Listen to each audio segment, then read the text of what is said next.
देवी, अब गोद भराई प्रारंभ कीजिए।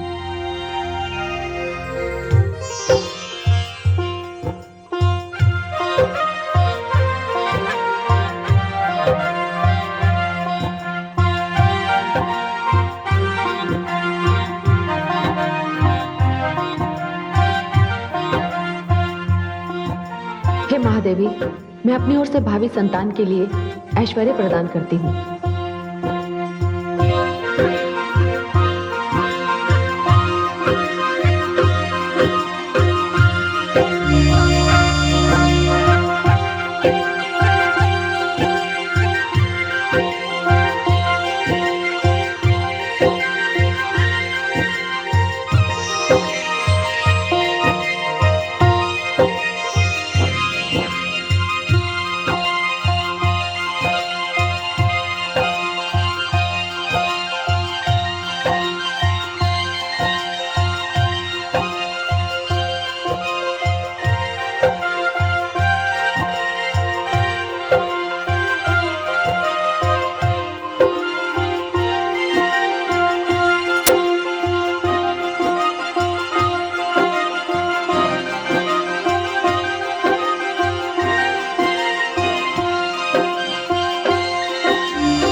देवी पार्वती, आपकी भावी संतान विद्या, बुद्धि एवं ज्ञान का भंडार हो।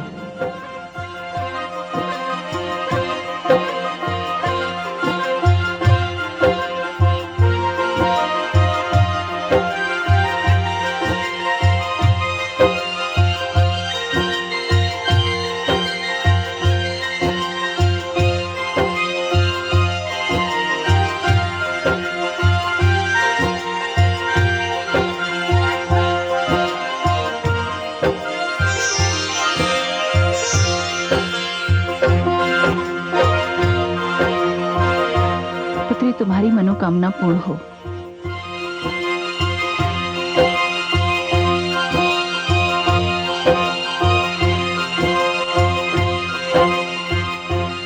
हे भवानी, हे महादेवी, हृदय से हमारी शुभकामना स्वीकार कीजिए। हे महादेवी, आपकी गोद से ऐसी संतान अवतरित हो जो सर्वशक्ति, सर्वगुण और सर्व सिद्धि संपन्न हो, जो पापियों का संहार करे, जो पुण्यात्माओं को अभय दान दे। हे समस्त अतिथिगण, आज मैं धन्य हो गया। कदाचित ऐसा शुभ अवसर सृष्टि में कभी नहीं आया होगा। आज मेरी पुत्री पार्वती को माता लक्ष्मी ने ऐश्वर्य दिया। माता सरस्वती ने उसे बुद्धि, विद्या और ज्ञान का भंडार दिया। स्वयं भगवती परमेश्वरी की असीम अनुकंपा सदैव मेरी पुत्री पार्वती पर रही है। हे अतिथिगण, आज आप सबकी कृपा से, आप सबके आशीर्वाद से मेरी पुत्री पार्वती की भावी संतान ऐसी हो जो सबके लिए जीवन दाता और जीवन रक्षक बने, जो मां की कोख को धन्य कर दे। हे पुत्री पार्वती, पिता की शुभकामना स्वीकार कर।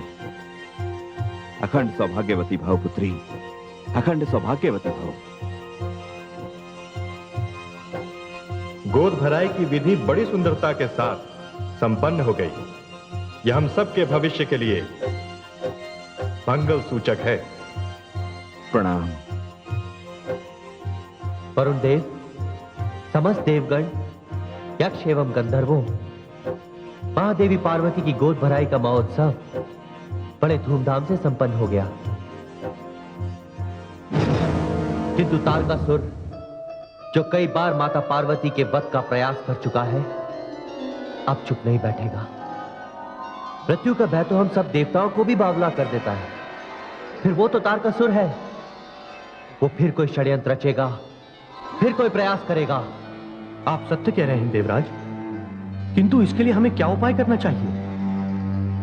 मैं चाहता हूं कि हम सभी देवताओं में से 5 देवता गुप्त रूप से कैलाश जाएं और तारकासुर की हर योजना पर कड़ी दृष्टि रखें। गुप्त रूप से आपका क्या अभिप्राय है देवराज?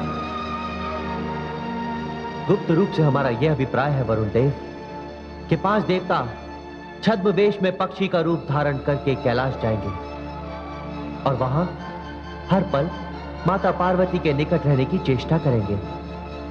इससे माता पार्वती की सुरक्षा भी हो जाएगी और तारकासुर को नया संकट उत्पन्न करने का अवसर भी नहीं मिलेगा। उपाय तो बड़ा ही उत्तम है देवराज।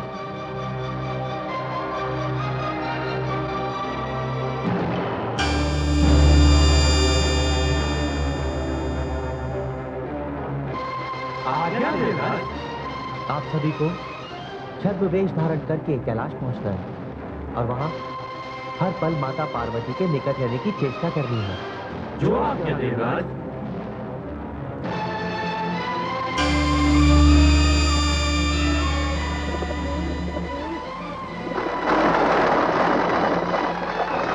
और देवराज, हमारे लिए क्या सुझाव है? हम चारों को हिमालय की चारों दिशाओं में मोर्चा संभालना है ताकि तारकासुर को किसी भी दिशा से कैलाश पहुंचने का अवसर न मिले। हमें आपका सुझाव मान्य है देवराज।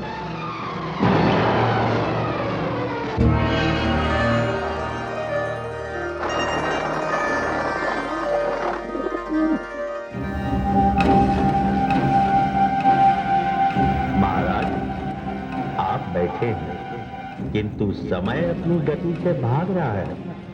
ध्यान रहे, यदि एक बार समय का हाथ छूट गया तो मृत्यु के हाथ को आप तक पहुंचने से कोई नहीं रोक पाएगा। इसलिए उठिए और उस बालक को इस संसार में आने से रोकिए। रोकिए महाराज, रोकिए। कपाले, हाय, मैं तुम्हारा स्मरण कर रहा हूं। कहिए मेरे अन्नदाता, आपने मेरा स्मरण किया। हाँ, नियति और तुम्हारे असुर सम्राट के बीच एक भयानक युद्ध चल रहा है। तुम तो जानते ही हो कि सारे के सारे देवता मेरी मृत्यु की प्रतीक्षा कर रहे हैं, किंतु वो ये नहीं जानते कि असुर सम्राट तारकासुर मृत्यु से टकराने का भी साहस रखता है। आप मुझे आज्ञा दें, मैं आपकी क्या सेवा करूं असुरराज? कपालिक, तुम गुप्त कला में बड़े प्रवीण हो। तुम इसी समय कैलाश जाओ। मुझे संदेह ही नहीं, पूर्ण विश्वास है कि सारे के सारे देवता कैलाश में मेरे विरुद्ध कोई ना कोई षड्यंत्र कर रहे होंगे। आप चिंता न करें असुरराज, मैं अभी कैलाश जाता हूं। तुम वहां छोटी से छोटी बात पर भी ध्यान रखना, क्योंकि इस समय मुझे अंतिम प्रयास करना है। तुम्हारी सूचना मेरी विजय का मार्ग खोल सकती है। जाओ मालिक, मैं तुम्हारी सूचना की प्रतीक्षा करूंगा। जो आज्ञा असुरराज। मेरे लिए क्या आज्ञा है असुरराज? भाई, तुम इसी समय हिमाचल पहुंच जाओ और मुझे वहां की हर सूचना दो। जाओ। जो आज्ञा असुरराज।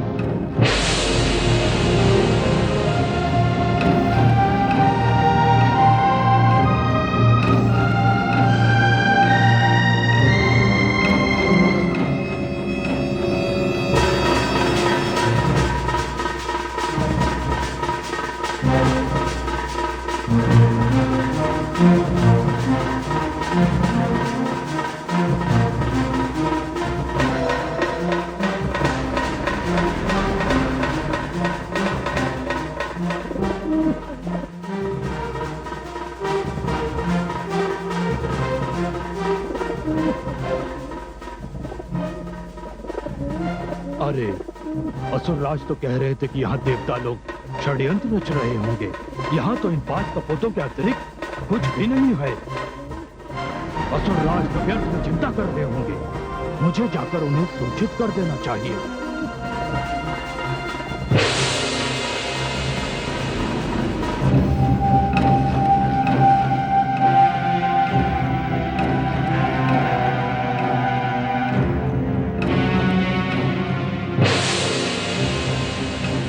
प्रणाम असुरराज। कपाले, तुम इतने शीघ्र लौट आए? असुरराज, आपका आदेश सुनकर मैं कैलाश गया था कि वहां देवता होंगे, किंतु क्या? असुरराज, मैंने पूरे कैलाश का भ्रमण किया, पूर्ण रूप से वहां का निरीक्षण किया, किंतु वहां कोई है ही नहीं। ये कैसे संभव? तुम कोई भूल तो नहीं कर रहे हो? असुरराज, आप मुझे भलीभांति जानते हैं। यदि वहां वो 5 कपोत ना होते तो कैलाश पर तो स्मशान की तरह ही शांति दिखाई देती। केवल उनकी गुटुरगो ही कैलाश की शांति को भंग कर रही थी। ये तुम क्या कह रहे हो कपाले? इतने भयानक हिमपात में, ऐसे शीतकाल में, कैलाश पर्वत की ऊंचाई पर कपोत? कहीं तुमने इनके छोटे छोटे खंडों को तो कपोत नहीं समझ लिया? नहीं असुरराज, ये आंखें गिद्ध की आंखें हैं, जो 4 योजन तक सब कुछ स्पष्ट देख सकती हैं। और इसके पश्चात तुम कह रहे हो कि कैलाश पर पूर्ण शांति है? ऐसी कंपा देने वाली भयानक ठंडी में वो 5 कपोत? ऐसे भयानक हिमपात में कोई भी कपोत जीवित नहीं रह सकता। असुरराज, आप उन 5 कपोतों को कुछ विशेष महत्व दे रहे हैं। वो कपोत है ही महत्व देने योग्य। तुम मेरी यही प्रतीक्षा करो।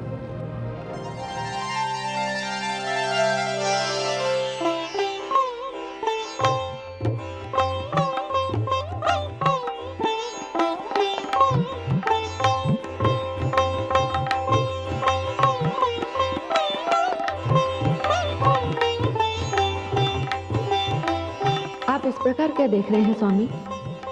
मैं देख रहा हूं महादेवी, मातृत्व की आभा आपके मुखमंडल की शोभा को बढ़ा रही है। आपके रूप की तो छटाई निराली हो गई। देवादिदेव, ये सब आपके चरणों का प्रताप है, आपके आशीर्वाद के कारण है। मुझ में तो ऐसा कुछ भी विशेष नहीं।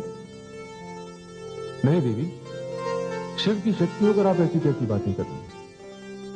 मुझसे पूछे तो आप ही सत्य हैं, आप ही शिव हैं और आप ही सुंदर हैं। नहीं नहीं देवादिदेव, मुझे तो आप अपने चरणों में ही रहने दीजिए। सत्यम शिवम सुंदरम की तो मैं पुजारिन हूँ, आराधिका हूँ। देवी? हाँ स्वामी। स्वामी देखिए तो, ये 5 कपूत इतने शीत में कितने सुंदर लग रहे हैं।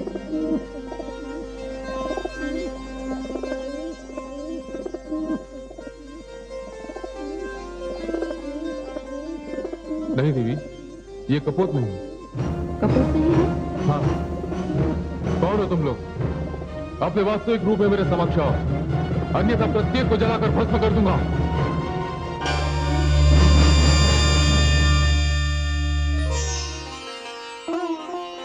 नहीं नहीं देवादिदेव, हम सबको आप क्षमा कीजिए। हम मानते हैं कि आपके क्रोध से कामदेव का क्या परिणाम हुआ। हम सब यहाँ देवराज की आज्ञा से विशेषकर माता पार्वती की रक्षा के लिए आए हैं। ये तो देवगण है। हे देवतागण, मुझसे भयभीत होने की कोई आवश्यकता नहीं। देवराज इंद्र ने आप लोगों को यहाँ भेजकर उपकार किया है। उन्होंने अपने शुभचिंतक होने का परिचय दिया है। जाइए, मैं आपको कैलाश क्षेत्र में भ्रमण करने की अनुमति देता हूं। हे देवगण, बहुत बहुत धन्यवाद। आप मेरी रक्षा के लिए आए। जो आज्ञा माता।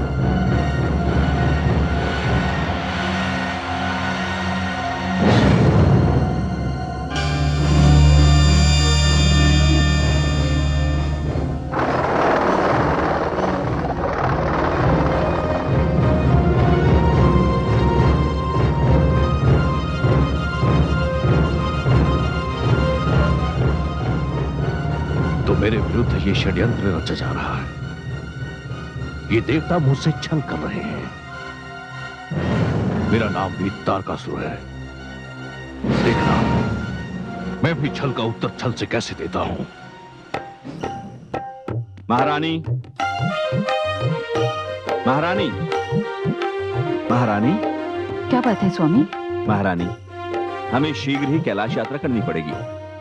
और हाँ महारानी, मैंने उसी निर्मला धाई को अपने साथ लेकर चलने का निर्णय कर लिया है जो पार्वती के जन्म के समय आपके पास थी। ये तो आपने बहुत ही उत्तम कार्य किया। हाँ महारानी। और महारानी, निर्मला धाई को लाने के लिए मैंने स्वयं महामंत्री जी को भेजा है। वैसे भी निर्मला धाई हमारे राज्य की बड़ी ही आदरणीय महिला है। बस उनके आते ही हम लोग कैलाश के लिए प्रस्थान करेंगे। मैं भी शीघ्र कैलाश पर जाने की तैयारियां कर लेती हूँ। महारानी, जो भी करना है शीघ्र करिए।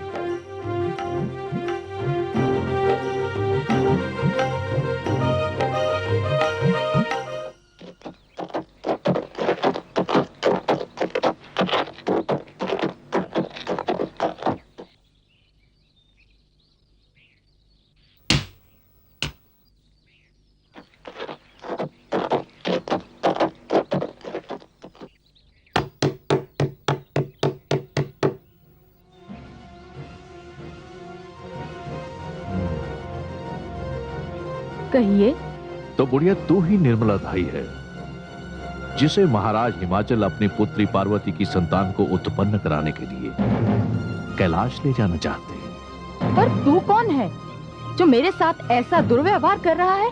मैं असुर सम्राट तारकासुर, तेरा काल, तेरी हत्या करने आया हूं मैं। दुष्ट, मेरी हत्या करके तुझे क्या मिलेगा? तेरा जीवन मेरी मृत्यु का कारण बन सकता है, इसलिए तुझे मरना होगा। छोड़, पापी, छोड़ दे मुझे, छोड़। पापी, दुष्ट, तुझे इस हत्या का परिणाम भुगतना पड़ेगा। पापी,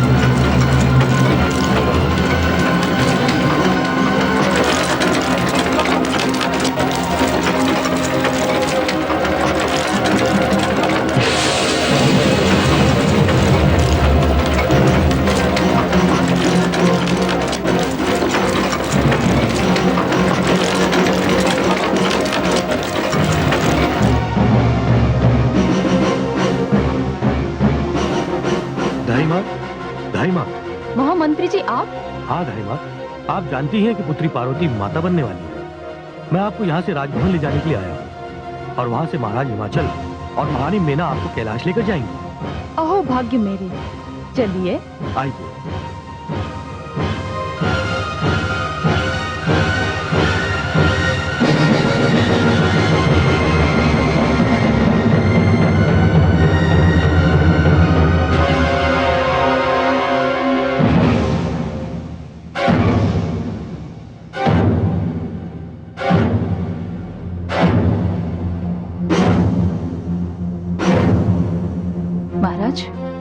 सारी तैयारियां हो चुकी हैं। किंतु महारानी, मुझे आश्चर्य हो रहा है, महामंत्री जी अभी तक क्यों नहीं आए? महाराज, क्षमा करें महाराज, मुझे आने में थोड़ा विलंब हो गया। महामंत्री जी आप अकेले? धाई मां निर्मला नहीं आई आपके साथ? उन्हें मैं अपने साथ लाया हूँ। किंतु वे है कहाँ? धाई मां। प्रणाम महाराज। प्रणाम महारानी। प्रणाम धाई मां। आइए, आपका स्वागत है। ये मेरा सौभाग्य है महाराज। आपकी पुत्री पार्वती का जन्म मेरे ही हाथों हुआ था। अब उसकी संतान का जन्म मेरे ही हाथों होने जा रहा है।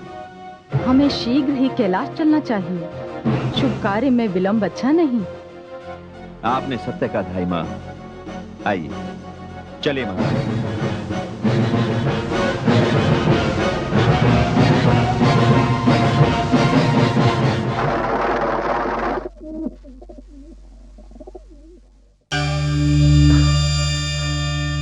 प्रणाम देवराजेंद्र। प्रणाम। कहिए, कैलाश का क्या समाचार है?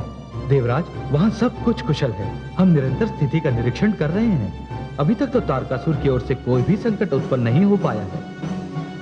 और हाँ देवराजन, बहुत ही शीघ्र वो समाचार आने वाला है जिसकी प्रतीक्षा हम देवताओं को है।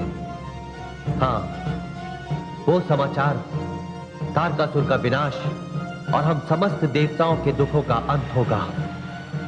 आप लोगों के साथ साथ वहां कैलाश पर समस्त देवगण मोर्चा संभाले हुए हैं। तारकासुर का वहां आना असंभव है, असंभव है।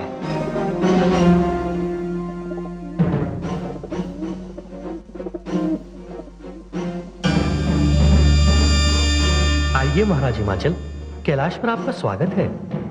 प्रणाम देवतागण। आयुष्मान भव। प्रणाम। आयुष्मती भव। देवतागण, ये धाई मां निर्मला है। प्रणाम धाई मां।